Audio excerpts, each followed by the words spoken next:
Si Jerome, tapos wife ko po talaga to. Okay, Nakakasing po. Si Ice, then ano po kami.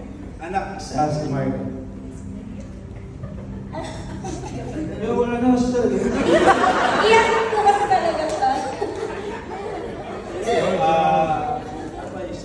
Siguro, 20 years na po kami magkasama. Bali 13 years mag-jowa, 7 years wedding. Married pala, sorry, wedding. Lumaki kami, siguro magulang kaagad, kaya masasabi ko family talaga. Si Ice po is panganay sa kanila magkakapatid. Bali, yung mga kapatid niya ay yung naging anak kaagad namin simula pa nung jowa kami. 2009 kasi namatay yung mama ko during Untoy po. Tapos si Jerome, kaming dalawa na ni Jerome yung tumayong mga magulang, yung mga kapatid ko. Dali kami payag kami magkakapatid. So, yung mga kapatid ko, kami na talaga yung nagpaaral, nagpalaki, nag-support sa. And 2 years ago, nakagraduate na yung bunso namin. Halos lahat na sila nakagraduate. Bali, hindi naman namin masasabing dahil sa amin. Siguro dahil sa kakayan nila at saka tulong nila. Tapos yun na, dumating yung point na okay na yung sa kanila, yung family namin yung inaayos namin. Doon na pumasok yung mga masasama o naiba na ako ng landas ng buhay na maraming nakilala, malalaking tao, siguro to the point na puro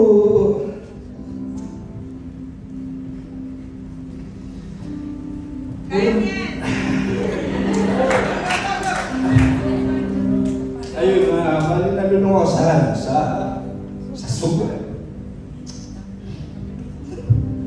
Uy, kasi ayaw eh.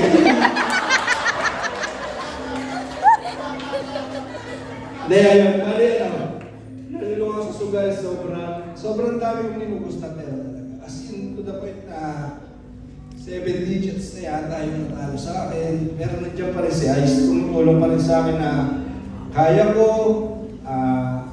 tutulungan niya ako magbago. Ganyang prayer na nga niya, sabi na nga sa akin, ang sinasabi niya lagi kay Lord, Lord, kung hindi niyo po siya babaguhin, ikunin niyo na po siya.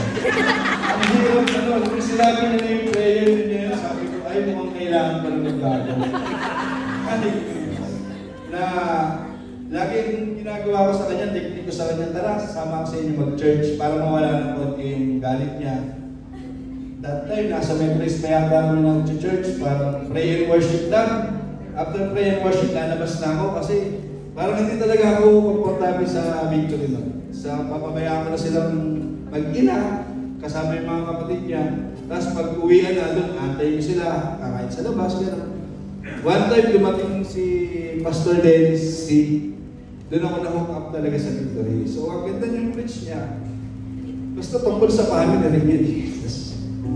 Sinundan namin. Sabi ko, ba't gano'n? Ba't natin sinusundan yung pastor? Eh, hindi naman pala dapat. Dapat ang sundan natin si Lord.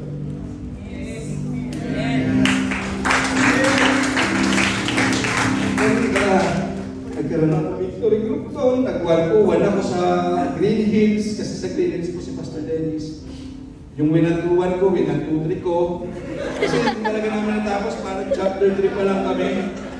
Sa personal application, yung nagtatanong na may ginagawa ko pa bang mali sa mga bagong repentance that time. Sabi ko, sa isip ko, habang nagpag-101 ako, habang sa cellphone ko, tinitingnan ko yung taya ko kung panalo o hindi. Kaya sabi ko siguro hindi pa ako handa para dito kay Lord. Nung time na nandito na tayo sa Kainta, ayun na, dire-diretso na sa may cafeteria, nilapitan ng Pastor Owen, tsaka ni Pastor Bon. Kaya po, doon ako nagsimula. Sabi ko siguro time na to para magbago na talaga. Tsaka hindi naman siguro bibigay sa akin yung mga tao na yan para kunin niya ako. Sabi ko, ayoko pang makuha, Lord. Kailangan may marami na yata akong mission. Ayun, siguro masasabi ko na ito na yung happy family para sa akin dahil every week, nagsisip pa kami magkakasama anak ko, asawa ko, and ano pa ba? Ayun, dati ang prayer ko lang talaga, Lord, sana makasama ko si Jerome sa church. church. Pero ang ginawa ni Lord, hindi lang nakasama ko siya sa church, pero nakasama ko na siya sa Victory Group, sa Couples Group. Tapos may ministry na rin kami. Tapos ngayon, mag-lead na kami ng sarili namin. Pero hindi ko lang ulit, kung una ko rin na one-to-one, ang galing talaga ni Lord, winang-to-three niya rin ako. Pero wala na siya dito. Yun din, kaya sabi ko, ganun pala yung feeling na nagbibigay ka ng oras sa tao, nasasabihin mo tapos hindi ka atinan, tapos hanggang sa nawala na siya. Ang bigat. Ayun lang po, very thankful lang ako sa family ng Victory Kaita kasi sobrang nabago po yung buhay namin pamilya. After 9 years of praying, finally po, kasama ko na yung asawa. Kaya yung mga asawa niyo siguro na katulad ko, may pag-asa pa yan pag-pray nyo lang po natin. Gamitin niyo po yung prayer.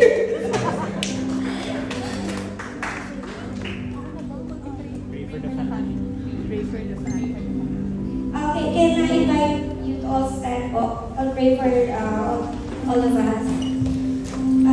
Our Heavenly Father, thank you that you are the head of every family here, Father God. Lord, we know that you love us so much, Panginoon, na nandito kami sa church. Lord, ginather niyo po kami, Father God. Lord, no one has a perfect family, but we have a perfect God. Yes. And Lord, we know na marami pa po kayong bagay na ipapagawa sa bawat pamilya, Panginoon. Lord, gamitin niyo po ang bawat pamilya, Panginoon, to advance your kingdom, Father God. Lord, give us an understanding heart, a gentle tongue, Panginoon, and an ear to be sensitive, Panginoon, for your calling, Father God. Lord, salamat po ulit sa pamilya meron